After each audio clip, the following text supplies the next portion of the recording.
What's up, guys? Your boy Benny. I really don't like being lied about, and I don't like it when my movement, this inspiring, electric movement that is about to win in November, is lied about by the corporate media. They are seething with anger and rage because they have nothing like this in their party. Kamala Harris couldn't fill Madison Square Garden.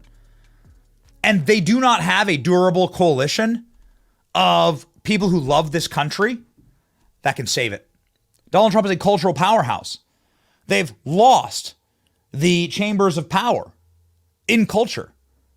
More people listen to Joe Rogan than listen to all nightly news broadcasts combined. And they are losing this election. Ladies and gentlemen, last night we had a front row seat to one of the most just all-time beautiful rallies and one of the most powerful series of speakers to ever speak, all on the same stage in American politics. I mean, you had Dr. Phil, RFK Jr., Elon Musk, and Hulk Hogan. But the person with perhaps the most profound message was Tucker Carlson. The reason why his message was more developed, I think, and profound than some of the other speakers was because Tucker Carlson's been the man behind this movement for so very long. Yes, it is Donald Trump's MAGA movement, but the greater overall drumbeat of populism, ladies and gentlemen, that's been brought to you by Tucker Carlson inside of a media ecosystem for the last 2 decades. Tucker Carlson's been on the right or righting side of that issue and has been the high priest, you could call it, of populism in America. And it's why his explanation of why this moment is so important and so powerful was, in fact, so warmly received by the roars of Madison Square Garden. And I think it's worth a replay, ladies and gentlemen. Enjoy. I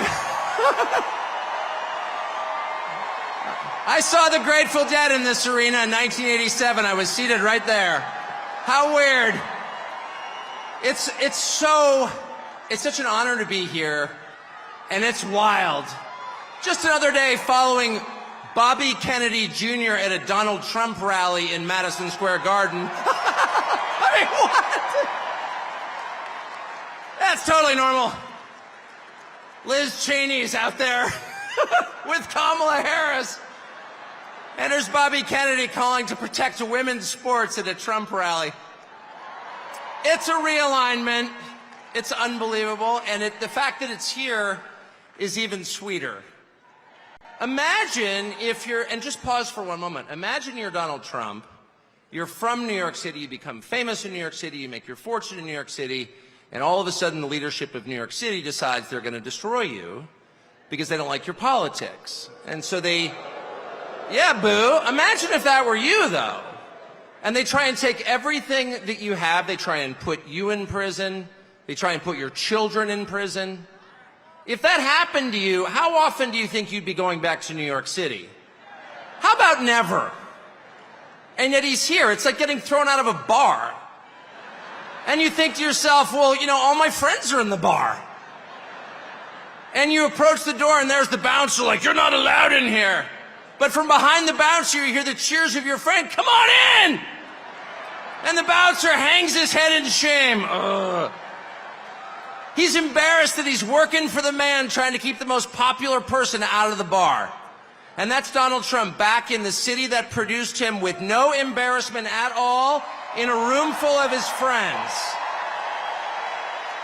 The stones that takes, the bravery that takes is incredible. Donald Trump's going to win. He's going to win. I know that that's true. Why is Donald Trump going to win? The people he's about to defeat have no idea. And they're panicked. They have no idea why people like Donald Trump. And their first theory was, well, Donald Trump is evil, so half the country's evil also. And that's one of the reasons they spent the last 4 years trying to destroy the country, because they're mad at its voters for liking Donald Trump. How much easier would it have been just to pause for 20 minutes and ask yourself honestly in some silent place, why do people like Donald Trump?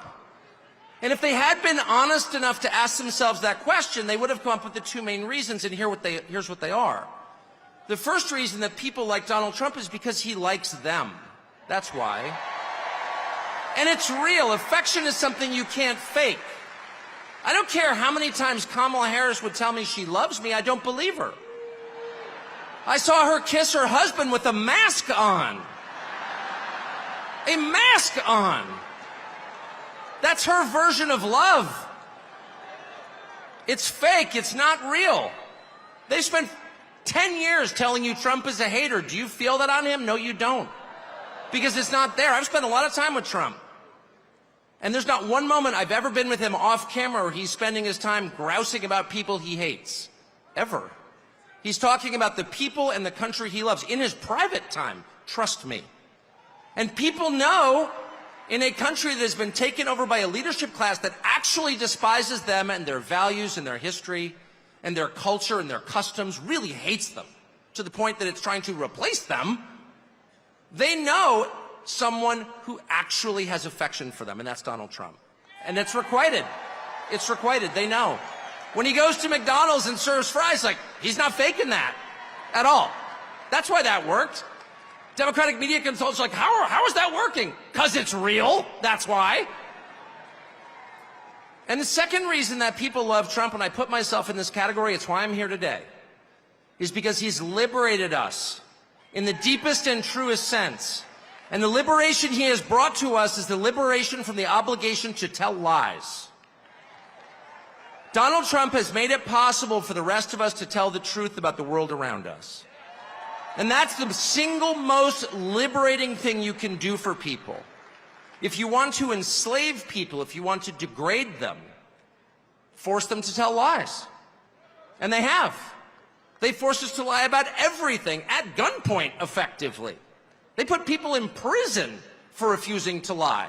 And not just the obvious lies that men can become women or Vladimir Putin blew up the Nord Stream pipeline. No, honestly, he did.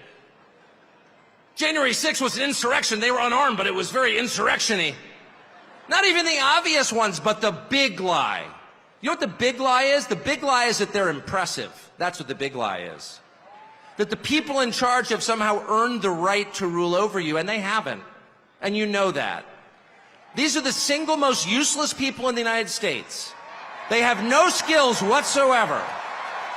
They've got 3/4 of the money, and they didn't earn it. They set up a system precisely for the purpose of awarding themselves wealth and power when it's undeserved.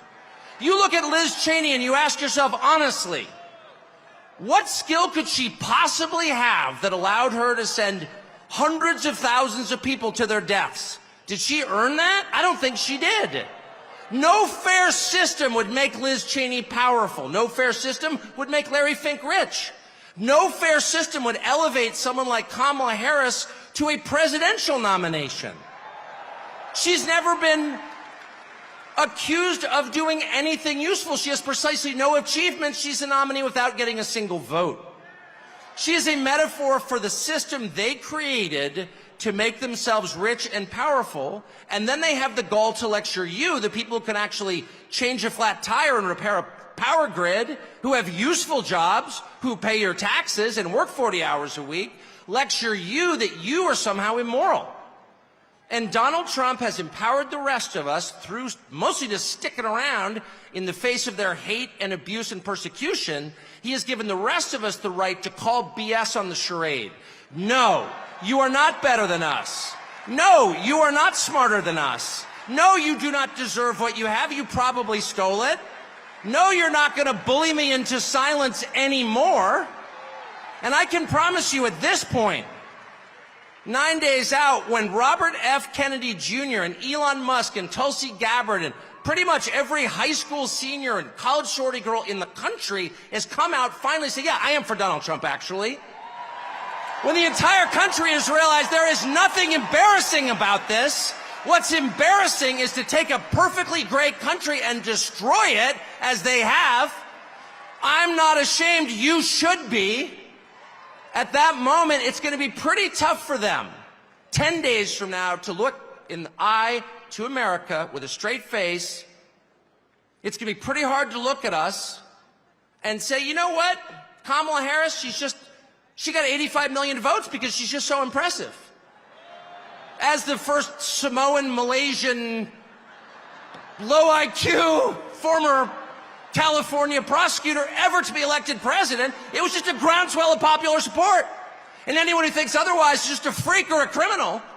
At this stage of the game, after 9 years of listening to their lies and finding every single one of them totally false, no, it's not safe and effective, and no, she's not impressive, it's very hard for me to believe the rest of us are going to say, you know what, Joe Scarborough, you're right. You're right. She won fair and square because she's just so impressive. I don't think so. And to me, that is liberation. It's the freedom to say what's obviously true as a free man and not a slave. And I just want to say thank you, Donald Trump, for that.